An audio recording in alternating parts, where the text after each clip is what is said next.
yeye asiloliweza. Wahi ibada kesho, Mungu akujalie neema, kwa maana watu ni wengi. Kuanzia saa 3 kamili, ukifika saa 4 hakuna sehemu ya kukaa. Lisaboni Madizini shuleni, nyuma ya shule ya msingi.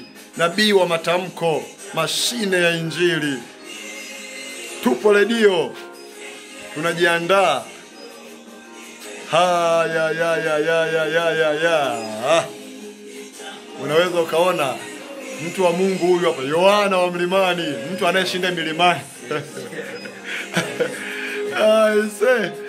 Mambo ni mazuri, tunasubiri kuanza saa 2 hii. Neema ya Mungu ni kubwa. Barikiwa. Ni Jogoo FM. Jogoo FM 93.0 Jogoo FM. Mungu akubariki. Mtu wa Mungu GH naye anaingia kwenye mitambo. Sasa ndio tunaanza.